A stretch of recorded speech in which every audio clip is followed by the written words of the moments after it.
주님의 이름으로 사랑하고 축복합니다. 우리 한번 옆에 분들을 축복하시기를 바랍니다.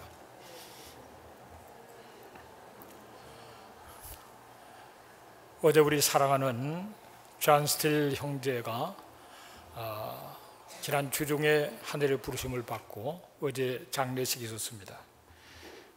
짧은 인생이었지만은 교회를 사랑하셨고 또 열심히 예배를 참석하시고 몸이 불편해도 내색하지 않고 그렇게 사시다가 가셨습니다. 그 가운데 스틸 순자 집사님의 참 일생을 새벽마다 내가 알기로 20여 년을 기도하신 그 기도가 다 이렇게 응답되어지면서 이렇게 하나님께서 섭리하셨구나, 그런 사실을 생각해 보면서 살한 이를 보낸 것은 너무나도 가슴 아프지만은 또 여러 가지 많은 소망 가운데 위로를 받을 수가 있었습니다. 어떤 사람이 메모리얼 파악에 가서 이렇게 묘비들을 쭉 훑어보고 있었어요. 근데 어느 묘비를 보니까 좀 특이했습니다. 그 비석에 세 문장이 이렇게 서 있었어요. 첫 문장을 이렇게 보니까 나도 전에는 당신처럼 여기서 있었어, 그렇게 되어 있는 거예요. 웃었어요. 야, 이거 무슨 말인가? 웃고 나서 그 밑에 문장을 보니까 나도 당신처럼 전에는 여기에서 웃고서 있었어, 이렇게 나와 있는 거예요. 약간 긴장되지 않아요? 긴장이 약간 되는 거예요. 그 다음 세 번째 문장을 보니까 이제 당신도 나처럼 죽을 준비를 하시오. 진리입니다, 여러분. 어떤 교수에게 학생이 물었어요. 선생님, 죽을 준비를 하는데 얼마나 걸립니까? 교수가 그랬어요. 한 15분 정도 걸리지, 그랬어요. 그래, 자네는 죽을 준비가 됐는가? 아니면 15분 정도면 된다는데 뭘 그러십니까? 그러면서 돌아가려는 거를 교수가 물었어요. 여보게, 자네는 언제 죽는지를 아냐? 그랬어요. 우리는 아무도 언제 죽을지 알 수가 없습니다. 2011년도에 일본에 아주 강진이 일어났죠. 진도 9도 강진이 일어나면서 해일이 쓰나미가 밀려오는데 높이가 15m의 집체 같은 파도가 확 밀려오는 가운데서 만 수천 명이 그냥 그대로 죽고 만 수천 명이 실종되고 한 5천 명은 부상을 입는 일순간에 3만 명 이상의 사상자가 나왔습니다. 1시간 전에도 아무도 몰랐어요. 그거 알았으면 그러고 있겠어요. 우리는 미래를 알 수가 없고 우리는 항상 깨어 준비를 해야 되고 우리를 지으시고 이 땅에 보내신 그 이 앞에 설 준비를 해야 되는데 그럼 어떻게 준비를 해야 되는가? 그런 생각을 해보면서 하나님께서 우리를 공연히 지으셨겠습니까? 하나님은 어떤 목적을 가지고 우리를 지으셨고 죄 가운데 멸망시다는 우리를 하나님이 구속하신 것은 목적이 있어서 우리를 구속하는 거예요. 그러면 하나님의 그 목적이 뭘까? 어떻게 살아야 후회함이 없을까? 그런 질문을 하게 된단 말이에요. 성령이 임하시면은 젊은이는 환상을 보고 늙은이는 꿈을 꾼다 그랬습니다. 성령은 우리에게 꿈을 꾸게 하고 비전을 갖게 하는 영입니다. 그러나 사단은 거꾸로 우리의 꿈을 뺏어가고 절망하고 낙심하고 포기함으로 말미암아 우리의 그 소중한 인생을 낭비하게 만드는 그것이 사단의 역사인 겁니다. 꿈을 찾으시기를 주의 이름으로 축복합니다. 꿈을 찾아야 됩니다. 하나님이 나를 지으신 그 목적에 보하는 꿈, 그 꿈을 찾아야 돼요. 야고보서 1장 15절을 같이 읽습니다. 너희 중에 누구든지 지혜가 부족하거든 모든 사람에게 후히 주시고 꾸짖지 아니하시는 하나님께 구하라. 그러면 주시리라 그러십니다. 지혜가 부족하면은 모든 사람에게 꾸짖지 않고 후히 주시는 하나님께 구하라. 그럼 주신다 말이에요. 내가 왜 사는지, 무엇을 위해서 내가 지어졌고 살아야 하는지 지연자에게 물어봐야 된다. 여러분의 꿈과 비전이 무엇인지 하나님 앞에 물어보시길 바랍니다. 남들하고 도토리 키재고 비교하면서 남보다 내가 좀 나으니까 뭐 잘 되는 줄로 생각하는 착각입니다, 여러분. 내가 성취시고 이루어야 할 나만의 꿈과 그 비전이 하나님이 갖고 계신다 이 말이에요. 꿈과 비전을 얘기할 때 가장 크게 두 가지를 얘기할 수 있어요.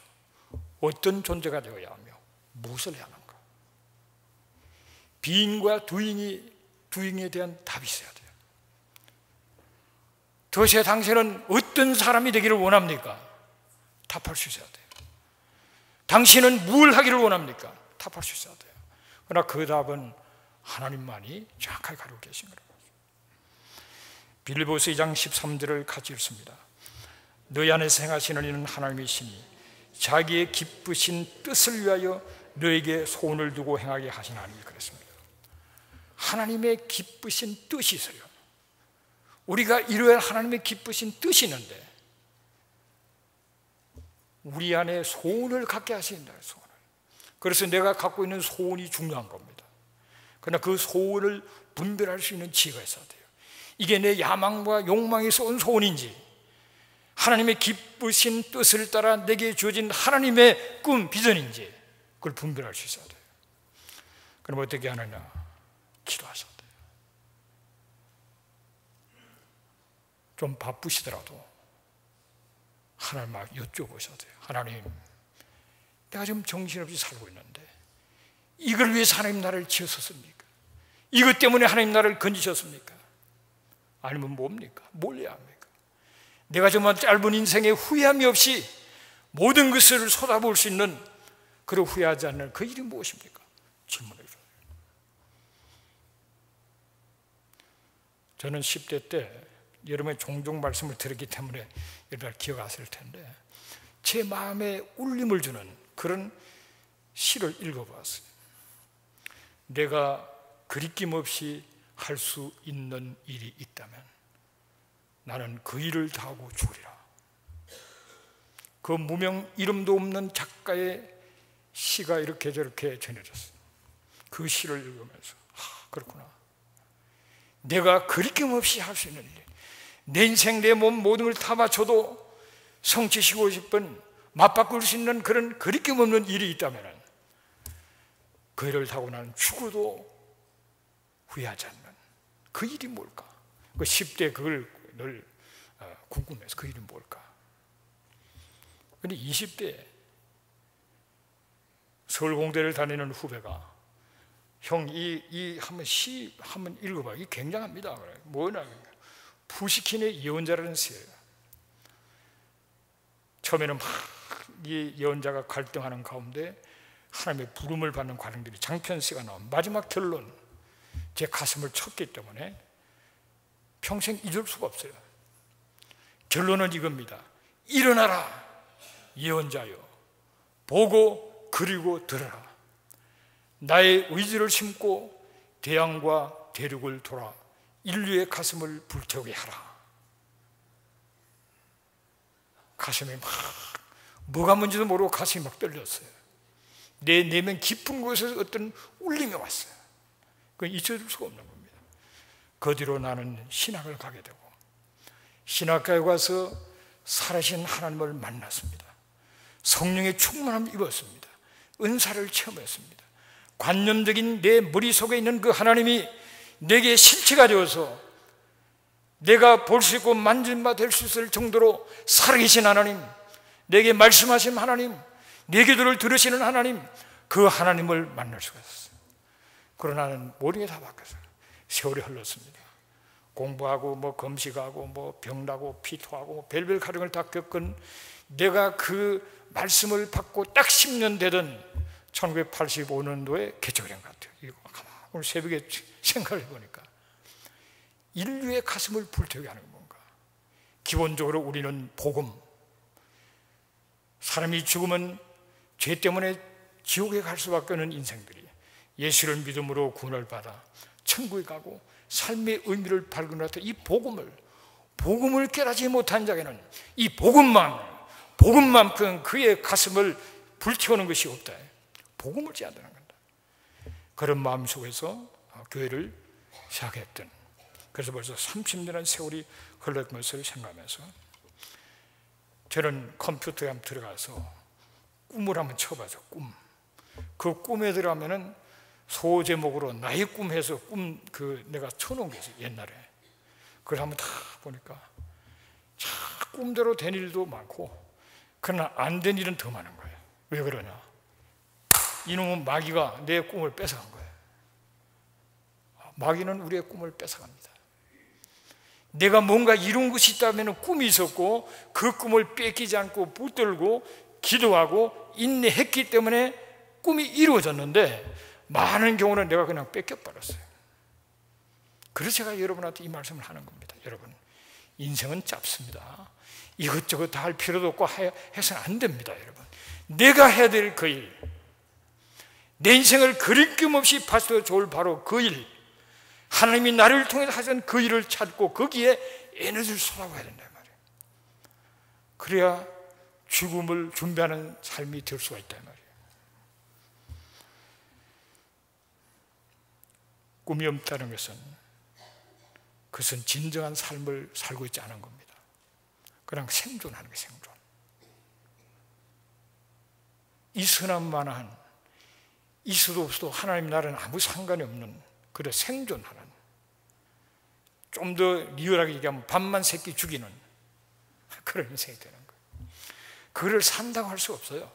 버티는 거지. 그러나 꿈과 비전을 가지고 나가는 사람은 진정한 삶을 살아가는 겁니다. 그게 하나님의 드라마틱한 역사가 그 생애 속에 일어나게 되는 거예요. 그런 가운데 놀라운 차례로 일어나갈 수가 있습니다. 꿈을 찾으시기를 주 이름으로 축복합니다. 그래서 그 꿈만 생각하면 가슴이 뜨거워지는 그 꿈, 그것은 무슨 환경, 돈, 학력, 나이 아무 상관이 없는 겁니다. 여러분, 지난날에 꿈을 확실히 붙들지 못해서 낭비한 인생을 살았다면 지금부터 하나님께 기도하셔야 돼요. 좀 더 깊이 기도하셔야 돼요. 하나님, 뭡니까 지금? 내가 지금 가게에 많은 시간을 낭비했는데, 하나님, 이 시점에서부터 내가 뭘 하는 것을 하나님이 기뻐하십니까? 내가 무엇을 해야 할까요? 그렇게 간절히 하나님을 바라보고 기도하고 기도하시고 고함을 지르듯인지 전이 말씀하든지 하나님을 대면하고 나갈 하나님이 주시는 꿈, 그게 하나님 주신 꿈이고 비전이 확인되면 내 가슴이 뜨거워지는 겁니다. 그 뜨거운 가슴을 가지고 그 꿈을 붙들고 난 자체가 내게 삶의 의욕을 주고 꿈이 나를 이끌고 가는 거예요. 그런 가운데 놀라운 삶을 사시기를 주의 이름으로 축복합니다. 그래서 물어보세요. 이건 내가 여러분 대신해 줄 수가 없습니다. 내가 대신할 수 없으면 그냥 이렇게 막 설명하는 그 시간에 기도해서 받아서 딱 드리겠는데, 그게 아니에요. 여러분 각자가 이 세상에 복잡한 것 좀 내려놓고 본질로 돌아가서 전하신 그 하나님 앞에 발간 벗은 모습으로 서서 변명거리 넣어놓고 남 탓하지 말고, 내 모습 이대로, 부족한 이대로, 병든 모습 이대로, 연약한 모습 이대로 하나님 앞에 서서 하나님, 내가 무엇을 해야 합니까? 질문하셔야 됩니다. 답이 없으면 답이 있을 때까지 기도하셔야 돼요. 그리고 기다리세요. 정말 내가 왜 존재해야 돼? 무엇을 해야 되는지 잘 몰라서 가슴 아프면 잠을 자지 않더라도, 금식을 해서라도 하나님 앞에 내가 왜 살아야 하는지, 뭘 해야 하는지를 그를 알고 살아가기에 진정한 삶이 된다는 말이에요.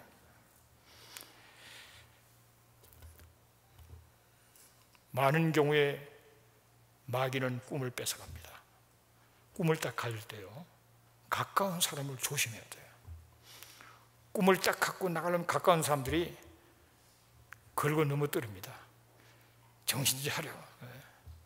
지금 뭐 하는 거야? 정신 차려. 그게 밥 먹여 주냐? 벨소리를 다 합니다. 그런 걸, 그게 걸러 넘어지면 안 돼요. 또 인생이 너무 피곤하면은, 꿈이고 뭐고 너무 지쳐가지고 우선 살아가게 급급해서, 우선 공부하는 데 급급해서, 우선 가게 유지하는 데 급급해서 꿈을 못 찾아요.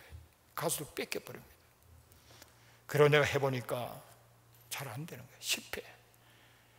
여러분, 위대한 일이 실패 없이 된 일이 없습니다. 여러분, 위대한 일일수록 더 많은 실패 속에 마지막에 성공하는 거예요. 그게 큰 일은 그런 겁니다. 그런데 꿈을 해보니까 초반부터 그냥 와장창 안 되니까 약한 사람은 포기해버려요. 그게 사탄이 그렇게 하는 거예요. 정말 하나님이 주신 꿈이라면, 정말 하나님이 기뻐하시는 뜻이라면 하나님께서 믿고 인내하고 나면 반드시 이루어지는 줄로 믿습니다, 여러분. 근데 우리가 조금 뭐 약간 걸려서 넘어지면 일어서서 가면 될 텐데 그냥 넘어져서 안 일어나요.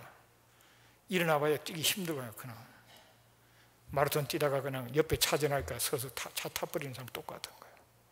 좀 참으면 또 힘이 좋아지는데, 또 많은 경우에 꿈을 감당할 만한 용기가 없기 때문에 두려움이 앞서서 꿈을 포기해버립니다. 저도 이렇게 제 과거를 생각해 보니까 그런 일들이 한두 번이 아니었어요. 목회를 하면서도 그때 그냥 확 밀어붙여야 되는데 계산하다가 성도들이 시험 들까 뭐 하다가 그냥 못해버려서 세월이 흐른 다음에 그때 그걸 해야 되는데, 몇 사람이 좀 시험 들라도 밀어붙였으면 지금쯤은 다 목사님 잘했습니다 그럴 텐데, 그런 일들이 있어요.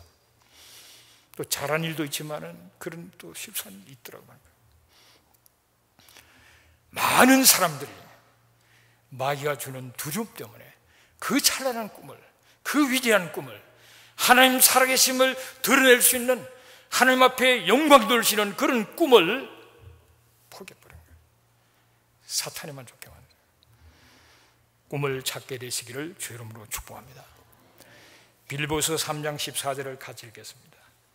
표대를 향하여 그리스도 예수 안에서 하나님이 위에서 부르신 부름의 상을 위하여 달려가노라 그랬습니다. 바울은 표대를 향하여 분명한 목적을 향하여 나갔어요. 부르신 부름의 상, 하나님이 내게 주시려고 예비해 놓은 이 부르신 부름의 상을 받기 위해서 그는 분명히 표대를 바라보고 집중해서 달려가는 그런 인생을 살았습니다. 여러분, 우리가 앞으로 기대하는 것이 뭡니까? 새하늘 새 땅 새 예루살렘, 새하늘 새 땅 새 예루살렘이 오기 전에 주님이 오셔서 통치하는 나라, 하나님 나라, 천년왕국이죠. 이 천년왕국에 첫째 부활에 참여한 사람은 만왕의 왕이신 주님과 더불어서 왕노릇 한다라고 성경은 말하고 있어요.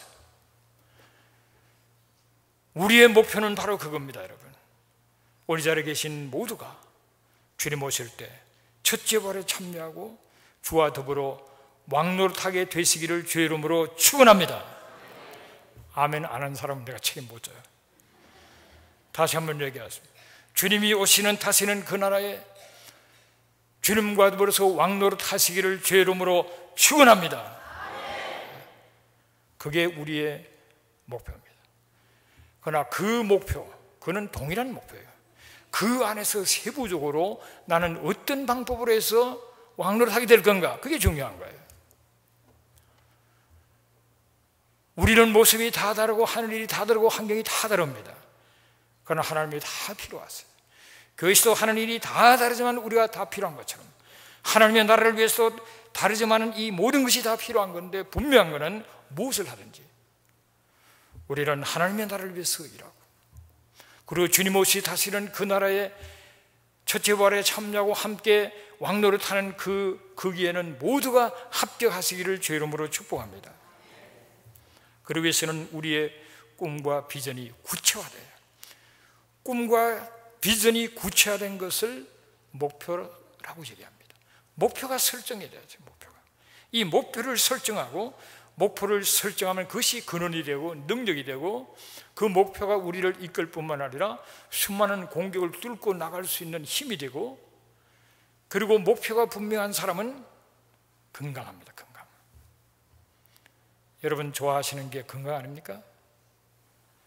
건강이라는 글 쓰면은 수없는 사람이 읽어봅니다. 건강을 좋아해요. 건강하고 싶은 인생의 목표가 분명하면 건강해요.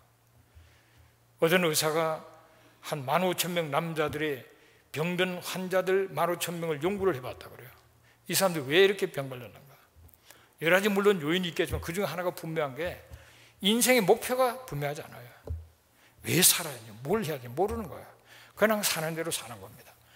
그러니까 좌절하고 힘들고 절제 안 되고 자기 남대로 살다 보니 다 병을 걸리는 거예요. 이런 분명한 목표가 설정되면 사람이 똑같은 사람들에도 의욕이 생긴다고요. 눈에 빛이 납니다. 잠도 짧게 자도 피곤하지 않아요. 인생의 목표가 없는 사람은 아무리 늘어지게 자도 너무 많이 잤기 때문에 또 더 피곤해요. 비전이 분명한 사람은, 꿈이 있는 사람은 새벽을 깨우는데, 비전이 확실한 목표가 설정된 사람은 새벽을 기다립니다. 여러분, 새벽을 깨우는 것보다 새벽을 기다립니다. 새벽이 빨리 오지 않나? 내가 기도해야 되는데. 무슨 말인지 이해되는 사람도 있고 무슨 소린가? 잠자야지 새벽에 왜 새벽을 기다리지? 잠을 자야지? 그런 사람도 2명 있어요. 너무 가슴이 뜨거우니까 새벽을 기다립니다. 그 시간에 나가서 하나님을 대면해서 간절히 포를 쏘는 기도를 하면서 하나님의 음성을 듣고 하나님의 위로를 받고 하나님 주시는 아이들을 얻기 위해서 새벽을 기다린단 말이죠. 그게 목표가 분명한 사람이 살아가는 방법인 것입니다. 하나님께서 아침에 생각해보면 여러 가지로 역사를 하시는 거예요. 역사를 하시는데 인류의 가슴을 불태우는 게 뭔가 한때는 그걸 몰랐어요.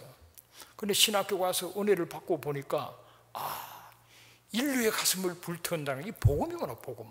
복음 전하는구나. 그렇게 생각했어요. 그래서 교회도 했고 지금까지 해왔는데 그러다가 한 10년 전부터 인류의 가슴을 불태우는 좀 더 구체적인 방법, 그것은 바로 이방인들 구원과 유대인들의 구원. 그런데 유대인들을 구원시키려고 하니까 역사적인 깊은 상처를 갖고 있는 그들의 마음속에 이 십자가에 대한 장벽을 갖고 있는 그들에게 위로하라. 위로함으로 인해서 그들의 기독교인을 통한 역사적인 그 아픔을 사미워 줄 수 있어서 이제는 하나님께서 유대인들을 눈 뜰 때가 되었기 때문에 그 감긴 눈을 띄우기 위해서 하나님은 위로하라. 그렇게 우리에게 가르치시구나. 그걸 깨닫게 되었습니다. 예레미야서 31장 10절에 보면 이방인들에게 얘기합니다. 여호와의 말씀을 듣고 먼 섬에 전파하여 이르기를 이스라엘 흩어진 자가 모으신다고 얘기하라 그래요. 이방인들에게 하나님의 음성을 듣고 먼 섬까지 전 세계를 향하여 이스라엘을 흩어진 자가 이스라엘을 모으신다라고 전파하는 거예요. 그리고 하나님께서 그들을 양떼같이 그들을 보호하시는, 지키신다, 그 사실을 전하는 이방인들인 우리에게 이방인대로 전해서 하나님이 지금 역사 속에 이스라엘을 불러 모시고 그들을 지키시는 하나님의 역사를 이방인대로 전해서 하나님은 역사 속에 어떻게 역사하는가 가르쳐주고, 이방인들에게도 가르칠 뿐만 아니라 유대인들에게도 하나님이 당신들을 흩어졌는데 이제는 너 당신들을 모으신다. 그리고 하나님 양떼를 돌보듯이 당신들을 지키신다고 말씀하신다. 전하라는 거예요. 이게 인류의 가슴을 불태우는 거구나. 복음을 전해야 하는데 복음을 전해서 하나님 나라가 확장되고 주님이 오셔서 통치할 그날을 준비한 데 있어서 조금 더 구체적으로 역사 속에 하나님이 어떻게 역사하시는가, 역사를 근거로 해서 하나님의 역사를 전하라는 거예요. 흩어진 자가 이제는 모으신다는 사실을 유대인들에게나 이방인에게나 전해야 돼요. 그리고 하나님은 모으실 뿐만 아니라 지키신다. 양떼를 지키듯이 지키신다. 걱정하지 마라. 들어가라. 외치라는 거예요. 그 말씀을 깨닫는 자들은 어떨까요? 가슴이 뜨거워지지 않겠습니까? 샬롬 예루살렘을 줘서 유대인들을 만나면 그들이 막 눈물로 반응을 합니다. 아직까지 이런 사랑도 우리 편에 서 있다는 얘기를 들어본 적이 없다. 눈물로 봐요. 이번 샬롬 예루살렘 2015년에 이경용 닥터를 만났어요. 그전 잘 몰랐어요. 그럼 뭐 내과 의사라고 그러면 사람이 아주 온유하게 생각해요. 부부가 참석했는데, 그런데 대화를 하다가 그분이 내과 의사인데, 의사들이 바쁘잖아요. 멀리까지 왔어요. 무화과 꽃이 피었습니다라는 책을 보셨냐고. 이분이 그 책을 쓰신 거예요. 우리는 뭘 알죠? 무궁화 꽃이 피었습니다를 우리는 알죠. 근데 그거 아니고 무화과 꽃이 피었습니다. 이스라엘이 건국된 그 과정, 이 360페이지짜리 책인데 저도 아직 못 봤어요. 그런데 그분이 인터뷰하는 걸 듣고 대충 감을 잡는데 시작이 전쟁의 얘기로 나오는 전쟁. 이스라엘 독립전쟁과 유빌전쟁과 욤키프르 전쟁과 그 전쟁에서 하나님이 어떻게 역사했는지 그 전쟁 얘기를 하면서 무화과 꽃이 피었다. 의사인데 신학자들도 아직 뭐 왔다 가는 사람이 많은데, 목회자들도 아직 뭔지 모르는 사람이 많은데, 의사가 하나님을 사랑하고 섬기다가 자기 나름대로 연구를 한 거예요. 그래서 책을 쓴 겁니다. 여러분, 지금 이 시대를 분별하면서 우리가 해야 될 일이 무엇인가를 찾아야 되는 겁니다. 이방인들의 복음을 전하고, 오늘 참 ICC를 통해서 목이 잘리면서 참수를 당하면서 예수를 믿고 피난가고 고통받는 그 이들을 위해서 기도해야 돼요. 이 처절한 영적 전쟁을 위해서 우리가 기도해야 되고, 유대인들을 우리가 이사야 40장 1절 말씀 위로해야 되고, 그리고 그들에게 우리가 선포해야 되는 겁니다. 하나님이 당신들을 모으신다. 그리고 이방인들에게도 지금 이스라엘을 통해서 역사하시는 하나님의 역사를 보라. 그걸 우리가 전해야 되는 겁니다. 그리고 하나님은 이스라엘을 지금 지도상에서 원자폭탄으로 날려버렸다는 세력도 있지만은 지켜진다. 그걸 우리가 전하죠. 그들을 위로하고 그들 편에 서서 그들로 하여금 조상들이 약속한 그 땅으로 돌아가고, 그들을 위해서 우리는 20세기의 홀로코스트보다도 더한 반주대주의가 지금 전 세계적으로 일어나고 있어요.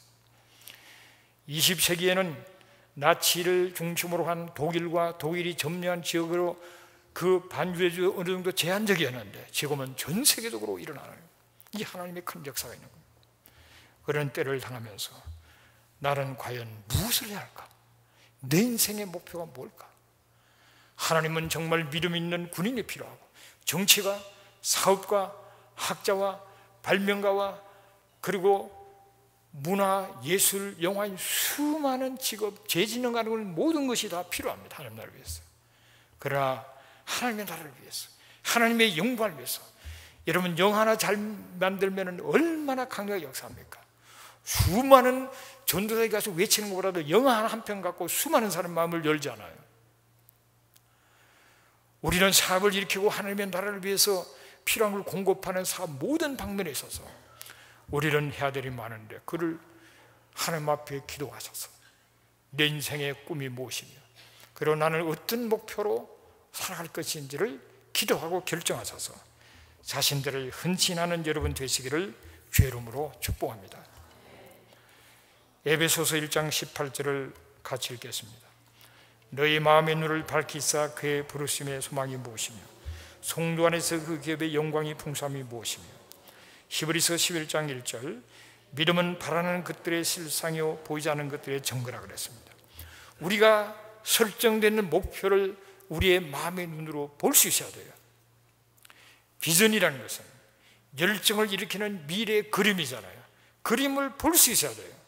그림을 볼 때마다 열정이 생기는, 그림을 볼 때마다 가슴이 뜨거워지는 그것이 비전이에요. 이 목표를 제가 그걸 계속적으로 마음의 눈으로 바라봐야 된다. 보는 것이 믿는 것이고 믿는 것이 보는 것입니다. 여러분 정말 믿으면 보일 것을 믿습니다. 여러분 이루어진 것이 보인다 말이에요. 영안으로, 마음의 눈으로 보인다 말이에요. 그걸 계속 보고 붙들고 나가면은 때가 되면은 실질적으로 현실화가 되는 그날이 오게 되는 줄로 믿습니다. 우리가 컴퓨터에 아무리 정보가 많아도 다운로드를 받아서 내가 세이브해 놓지 않으면 내게 안 해요. 그러나 아무리 좋은 글을 내가 다운로드를 받아서 세입을 해놔도 그게 내가 활용하는 내 게 아니에요. 내가 목표를 설정했으면 그를 바라보고 마음의 눈으로 바라보고 그 시간에 내 가슴에 담겨서 내 마음 속에 심령 속에서 그것이 살아 움직여야 된다는 말이에요. 그러면 때가 되면 이루어지게 되는 줄로 믿습니다. 그것은 여러분 하나님의 나라를 위해서 일하는 어떤 면에서 모든 일이 하나님의 자녀들이 하나님의 영광을 하는 하나님의 나라의 일입니다. 내가 건강을 관리하는 것도 목표를 가지고 마음의 눈으로 건강한 모습을 바라보면서 절자고 단련하고 내 몸의 건강을 유지해야 되는 거고, 공부하는 학생이나 사업하는 자나 모두가 하나님의 영광을 위한 목표를 가지고 그것을 영적인 눈으로 바라보면서 계속적으로 기도하면서 놀라운 역사를 일으키는 그런 자리로 나가시기를 주의 이름으로 축복합니다. 인간의 상상력은 레이저 강선처럼 강력하다. 세상 과학자들도 다 그렇게 얘기합니다. 우리의 마음에 이 상상력이 하나님이 기뻐하시는 그 꿈, 비전이 분명한 목표로 설정되어서 그것을 붙들고 바라보고 기도하다 보면 그것이 내 마음속에 이루어지고, 그리고 원색에 빼앗기지 않고 믿음으로 나갈 때 반드시 그것이 이루어지는, 그래서 하나님 영광 받으시는 줄로 믿습니다. 시편 37편 4절 5절을 같이 읽습니다. 또 여호와를 기뻐하라. 그가 내 마음의 소원을 내게 이루어 주시리로다. 내 길을 여호와께 맡기라. 그를 의지하면 그가 이루시고. 잠언 16장 9절을 같이 읽습니다. 사람이 마음으로 자기의 길을 계획할지라도 그의 걸음을 인도하신 이는 여호와시니라.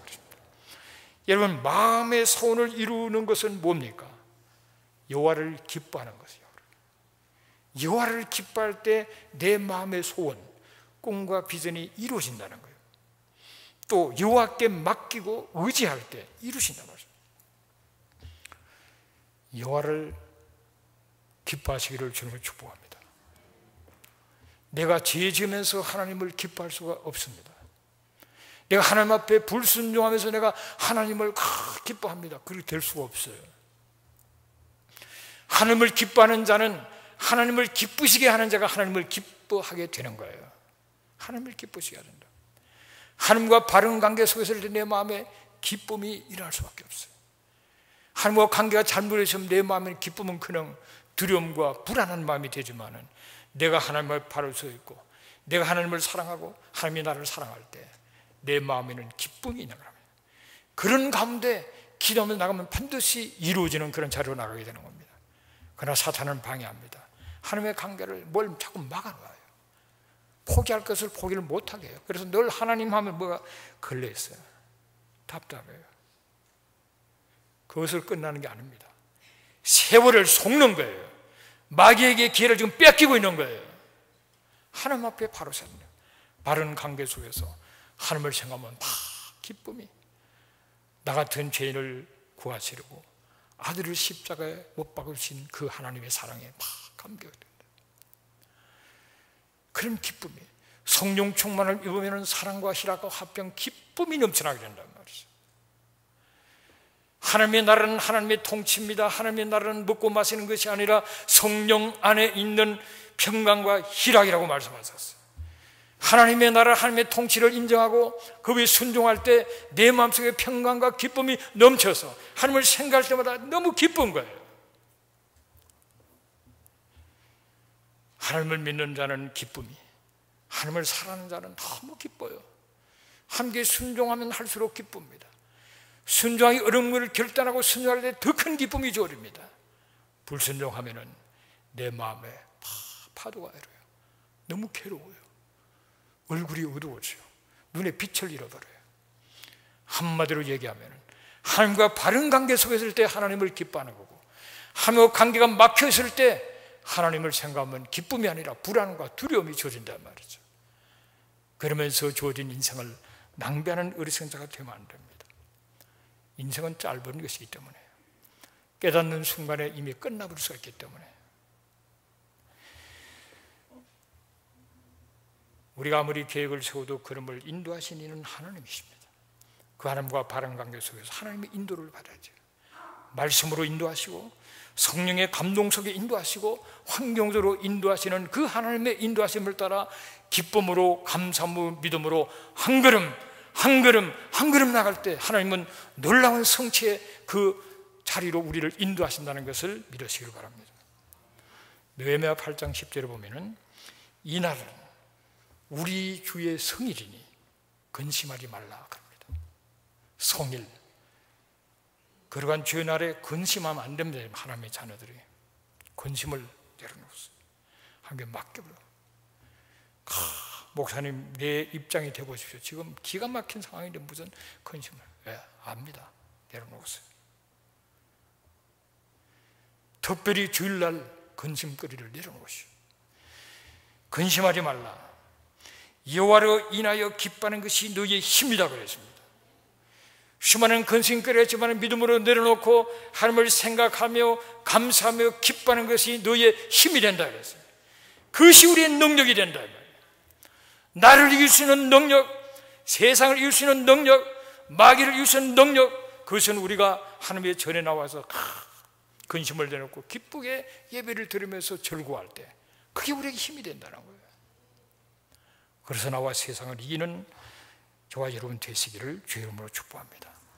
성령 충만하여 하나님을 믿고 감사하며 기뻐하며 순종하며 그러면서 말씀에 따라서 나갈 뿐만 아니라 하나님 앞에 간절한 그리고 확실한 믿음으로 기도할 때 그것이 하나님 앞에 맡기는 거예요. 하나님 앞에 염려를 맡겨야 말이에요. 내 힘으로 되는 것이 하나님이 하실 걸 맡기는 거예요. 믿음으로 간절한 기도로 맡길 수 있는 하나님께서는 반드시 이루어주시는 줄로 믿습니다. 그래서 여러분들은 짧은 나가는 인생을 낭비하지 말고 죽음을 준비할 수 있기를 하나님이 나를 위해서 하고자 하고 하시는 기쁘신 뜻이 무엇인지를 찾았어. 그것은 내 가슴도 뜨겁게 만들 거야.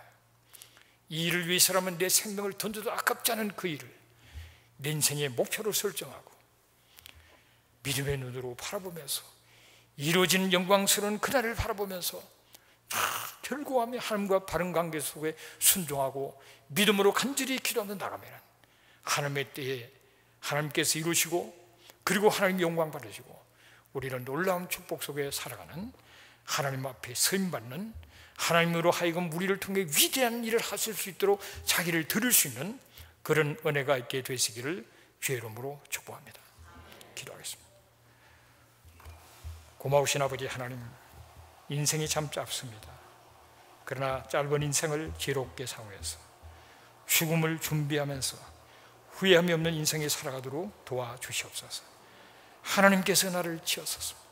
하나님께서 나를 구속하셨습니다. 하나님 왜 나를 지었었습니까? 왜 나를 건지셨습니까? 그 하나님의 깊으신 뜻을 알고 정말 내 가슴을 뜨겁게 만들어줄 바로 그 일, 그 목표를 발견하고 믿음의 눈으로 영적인 눈으로 그 이루어진 것을 바라보고 원수마귀의 공격을 물리치면서 하나님을 기뻐하며 예배에 성공하며 말씀에 순종하며 끈질긴 믿음의 기도 속에 성령의 감동을 소멸하지 않고 순종하는 가운데 위대한 성취를 이루어서 꿈과 비전, 목표의 실현을 이루는 가운데 하나님 앞에 영광 돌리게 하여 주시옵소서. 원수 마귀를 물리치게 하여 주시옵소서. 예수 이름으로 마귀를 대적하게 만들어 주시고 성령의 이끌림 속에 나아갈 수 있는 은혜를 허락하여 주옵소서. 예수님의 이름으로 기도합니다.